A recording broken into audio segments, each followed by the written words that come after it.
Havya 1, havya 2, havya 3, 4,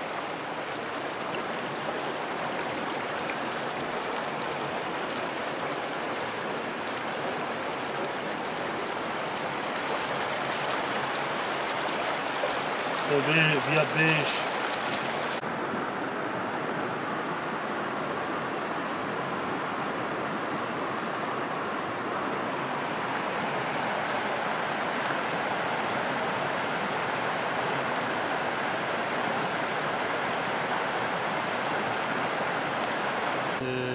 Yıllarca köyünden Latif Baltacı.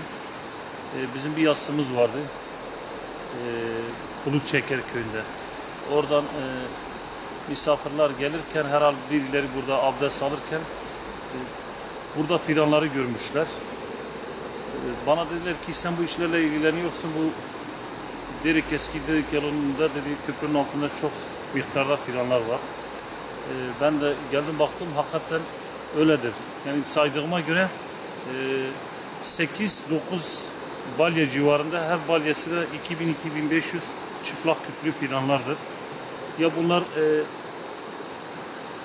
Derik tarafına gidiliyor ya da Karacadağ'ın burada Diyarbakır Orman İşletmeleri tarafından yani parası ödenmiş büyük bir ihtimalle. İşte onlar da dikilmeden fidanları getirip buralara atmışlar yani. Çokları sudan gitmiş, ötekileri de işte buradadır. Bunun için yani dedik gerekli yerlere söylüyor bunun araştırılması için. Bunu yani takip edip de bunu yapanların bulunmasını istiyoruz.